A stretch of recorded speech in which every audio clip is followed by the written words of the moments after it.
ఓం గంగణపతే నమ ఐం సరస్వత్యే నమ దుందుర్గాయ నమ గాయత్రీ పరంబికాయ నమ ఓం నమ శివాయ శివాయ గురవే నమ ద్రాం దత్తాత్రేయ నమ హరిమర్కట మహామర్కటాయ శ్రీరామదూతాయ నమ. యూట్యూబ్ ప్రేక్షకులకు అందరికీ కూడా నమస్కారం అండి. నేను పాలపర్తి గురునాథ శర్మ, జ్యోతిషం వాస్తు సిద్ధాంతిని. మీకంతా కూడా జూలై నెల వార ఫలితాల్లో భాగంగా ఈ వారం అంతా కూడా మేషాది ద్వాదశ రాశుల వాళ్ళకి ఎటువంటి ఫలితాలు ఉంటాయి, ఏ రాశి వాళ్ళంతా కూడా పరిష్కారం ఆచరించాలి, సంపూర్ణమైన ఈ యొక్క నవగ్రహ దోష నివారణార్థం ఎటువంటి పరిష్కారం ఆచరించాలని విశ్లేషణ చేయడానికి సంపూర్ణమైన పరిష్కారం అంతా కూడా చూసుకుందాం.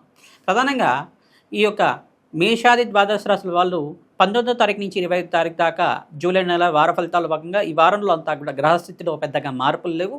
కానీ గ్రహాల యొక్క స్థితిగతి, వాటి యొక్క ప్రభావం దృష్టి కేంద్రంగా అంతా కూడా విశ్లేషణ చేయడం జరుగుతుంది. మేము చెప్పిన పరిష్కారం అంతా కూడా చూడండి.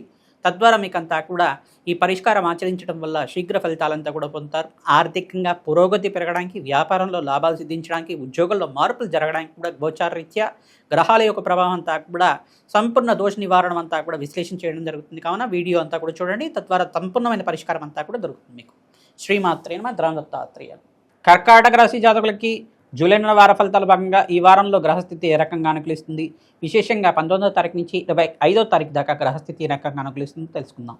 విశేషంగా చూసుకుంటే ఇక్కడ శుక్రుడి అనుకూలత అంతా కూడా ఉంది. మీకంతా కూడా ప్రధానంగా బృహస్పతి యొక్క సంచారం అంతా కూడా రాశిలో సంచారం జరుగుతుంది. ప్రధానంగా మీకంతా కూడా చూసుకుంటే ఆర్థికంగా కష్టాల నుంచి బయటపడడానికి అంతా కూడా మార్గంగా ఉంటుంది. కనీసం మీకంతా కూడా చూసుకుంటే మానసికమైన ఆందోళనలు కొంచెంగా పెరగడానికి ఆస్కారం ఉంటుంది. ఎంత సంపాదించినా ఈ యొక్క స్థిరమైన ఐశ్వర్యం నిలబెట్టలేదు, ఖర్చులు విపరీతంగా పెరుగుతున్నాయి, ఖర్చులంతా కూడా ఆదాయం అంతా కూడా రాబడి ఎక్కువగా రావట్లేదు, ఇట్లాంటి మానసికమైన చింతన ఎక్కువగా పెరుగుతూ ఉంటుంది. అప్పుల బాధల నుంచి బయటపడడానికి ప్రణాళికలు వేసుకుంటూ ఉంటారు. విశేషమైన లాభాలంతా కూడా సిద్ధించడానికి ఆస్కారం ఉంటుంది. విశేషమైన యోగాలంతా కూడా సిద్ధించడానికి ఆస్కారం ఉంటుంది. ప్రతినిత్యం కూడా సుబ్రహ్మణ్య స్వామి వారికి ప్రతినిత్యం కూడా అభిషేకాది కార్యక్రమాలు ఆచరించుకోవడం, సుబ్రహ్మణ్య స్వామి వారి క్షేత్రానంతా కూడా దర్శనం చేసుకోవడానికి ప్రయత్నం చేయండి. దేవాలయంలో విశేషంగా మీరంతా కూడా అన్నదానం చేయడానికి ప్రయత్నం చేయండి. మంచి శుభమైన వార్త వినడానికి ఆస్కారం ఉంటుంది. ప్రతినిత్యం కూడా శరవణ బబాయి నమః, శరవణ బబాయి నమః, శరవణ బబాయి నమః, శరవణ బబాయి నమః నామాన్ని ప్రతినిత్యం కూడా జపాన్ని ఆచరించండి. ఆర్థిక కష్టాల నుంచి బయటపడడానికి ఆస్కారం ఉంటుంది. మహాలక్ష్మీదేవికి ప్రతినిత్యం కూడా ఆవునేతో దీపారాధన చేయడం వల్ల తామర పూలతోటి, మల్లెపూలతో కానీ, ఈ యొక్క తులసి దళాలతో కానీ ప్రతినిత్యం కూడా మహాలక్ష్మీదేవికి అర్చించడం మాత్రం చేత లక్ష్మీ కుబేర శాంతి హోమాది కార్యక్రమాలు ఆచరించుకోవడం వల్ల వారాంతాల్లో మంచి శుభవార్త వింటారు. గోమాతకంతా కూడా ప్రీతికరంగా బొబ్బర్లను నానబెట్టి మీరంతా కూడా గోమాతకి నివేదన చేయడం వల్ల విశేషమైన లాభాలు సిద్ధించడానికి ఆస్కారం ఉంటుంది. హనుమతారాధనలో భాగంగా ప్రతినిత్యం కూడా మీరు సింధూర అభిషేకాది కార్యక్రమాలు ఆచరించుకోవడం, ప్రతినిత్యం కూడా నవగ్రహాలకి 11 ప్రదక్షిణాలు ఆచరించుకోవడం వల్ల అఖండమైన లాభాలు సిద్ధించడానికి ఆస్కారం ఉంటుంది. ప్రదోష కాలంలో ప్రతినిత్యం కూడా ఈ యొక్క శుక్రవారం వేళలో కావచ్చు, బృహస్పతి ప్రీతికరంగా, శుక్రుడికి ప్రీతికరంగా మీరంతా కూడా పరమేశ్వరుడికి ప్రతినిత్యం కూడా సాయంకాల వేళల్లో అభిషేకం చేయించుకోవడం వల్ల 6:30 నుంచి 7 గంటల లోపల మీరంతా కూడా చెరుకు రసంతో, ద్రాక్ష రసంతో అభిషేకం చేయించుకోవడం వల్ల ఆర్థిక కష్టాల నుంచి బయటపడతారు. మీకంతా కూడా పెద్దల యొక్క సహాయ సహకారాలు చేసుకోండి. వ్యాపారంలో లాభాలు సిద్ధించుకోవడానికి ఆస్కారం ఉంటుంది. నూతన పెట్టుబడులంతా కూడా వాయిదా వేసుకోవడం మంచిగా చెప్పడం జరుగుతుంది. మీరంతా కూడా నూతన వ్యాపారంలో పెట్టుబడి పెట్టుకోవడం కొన్ని రోజుల వరకు వాయిదా వేసుకొని మంచి శుభమైన గడియలు ఉన్నప్పుడు మంచి శుభవార్త వినడానికి ఆస్కారం ఉంటుంది. వారాంతంలో మంచి శుభవార్త వింటారు.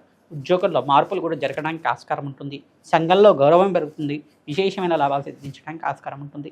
శుక్రుడికి, బృహస్పతికి, అంగారకుడికి, శనీశ్వరుడికి అంతా కూడా శాంతి పూజలు ఆచరించండి. అగ్నికి నవధాన్యాలు సమర్పించండి. విశేషమైన లాభాలు సిద్ధించడానికి ఆస్కారం ఉంటుంది. హనుమతే శ్రీరామదూతాయ నమః. ద్రాం దత్తాత్రేయ. మేషాది ద్వాదశ రాశుల వాళ్ళకి వార ఫలితాల్లో భాగంగా సంపూర్ణమైన గ్రహస్థితి అంతా కూడా విశ్లేషణ చేసి మీకు అంతా కూడా పరిష్కారం అంతా కూడా చెప్పడం జరిగింది. విశేషంగా మేషాది ద్వాదశ రాశుల వాళ్ళు మీకంతా కూడా ఆర్థిక కష్టాల నుంచి బయటపడాలన్నా, ఇంట్లో సమస్యల నుంచి బయటపడాలన్నా ప్రతినిత్యం కూడా భగవంతుడి యొక్క ఆశీర్వాదం ఉండాలి. మీకంతా కూడా ప్రతినిత్యం కూడా దేవాలయం దర్శనం ఆచరించండి. వెంకటేశ్వర స్వామి వారి దేవాలయం కానీ, శ్రీకృష్ణ పరమాత్మ దేవాలయం కానీ, పరమేశ్వరుడి యొక్క దేవాలయం కానీ, లక్ష్మీ నరసింహస్వామి వారి దేవాలయం కానీ దర్శనం చేసుకోండి. ప్రతినిత్యం కూడా అభిషేకాది కార్యక్రమాలు ఆచరించుకోవడం, ఏకాదశి వేళల్లో విశేషంగా మీరంతా కూడా అభిషేకాది కార్యక్రమాలు ఆచరించుకోవడం వల్ల విశేషమైన లాభాలు సిద్ధించడానికి, వారాంతంలో మంచి శుభవార్త వినడానికి ఆస్కారం ఉంటుంది. ప్రతినిత్యం కూడా అన్నదానం చేయడం వల్ల ఆర్థికంగా కష్టాల నుంచి బయటపడడానికి ఆస్కారం ఉంటుంది. విశేషంగా అనాథాశ్రమంలో కానీ, దేవాలయ ప్రాంగణంలో కానీ, బీదవాళ్ళకు కానీ మీరంతా కూడా అన్నదానం చేయడం వల్ల ఈ యొక్క గ్రహస్థితి అంతా కూడా మెరుగుపడుతుంది. విశేషంగా శనిగ్రహ దోష నివారణ అవ్వడానికి ఆస్కారం ఉంటుంది. ఆర్థిక సమస్యల నుంచి బయటపడడానికి ఆస్కారం ఉంటుంది. గోమాత సేవను అంతా కూడా ఆచరించండి. రాజయోగ ప్రాప్తి రావడానికి ఆస్కారం ఉంటుంది. మేషాది ద్వాదశ రాశి వాళ్ళు ఎవరైతే పుణ్యమైన కార్యక్రమాలు ఆచరించుకుంటారో మీ జన్మజాతకమే ప్రధానమైన జాతకం ఉంటుంది. గోచారరీత్యా జాతకరీత్యా ఉన్న దోషాలకంతా కూడా పరిష్కారం ఆచరించుకోవడం, యజ్ఞ హోమాది కార్యక్రమాల్లో పాల్గొనడం వల్ల రాజకీయ ప్రాప్తి రావడానికి ఆస్కారం ఉంటుంది. విశేషంగా వారాహిదేవి శాంతి పూజలు కానీ, విశేషంగా ప్రత్యంగరాదేవి శాంతి పూజలు కానీ ఆచరించుకోవడం వల్ల, నవగ్రహ శాంతి పూజలు ఆచరించుకోవడం వల్ల విశేషమైన లాభాలు సిద్ధించడానికి ఆస్కారం ఉంటుంది. సంఘంలో గౌరవం పెరుగుతుంది, ఆర్థికంగా స్థితిగతులు పెరుగుతాయి, ఆర్థికంగా రాబడి పెరగడానికి ఆస్కారం ఉంటుంది. మీకు అంతా కూడా వ్యాపారంలో లాభాలు సిద్ధించాలన్నా, ఉద్యోగుల్లో మార్పులు రావాలన్నా గ్రహస్థితి అనుకూలించాలి. తద్వారా మీరంతా కూడా ప్రత్యేకంగా కూడా ఈ పరిష్కారం ఆచరించండి. నవగ్రహ శాంతి పూజలు ఆచరిస్తూ ఉండండి. తద్వారా విశేషమైన లాభాలు సిద్ధించడానికి ఆస్కారం ఉంటుంది. గోమాత పూజ అంతా కూడా మీకు స్వల్పమైన పరిష్కారంగా చెప్పడం జరుగుతుంది. ఈ గోమాత పూజ ప్రత్యేకంగా కూడా ఆచరించుకోవడం వల్ల విశేషమైన లాభాలు సిద్ధించడానికి ఆస్కారం ఉంటుంది. నమస్తే శ్రీరామదత్తాయ నమః, ధ్రామ దత్తాత్రేయాయ నమః.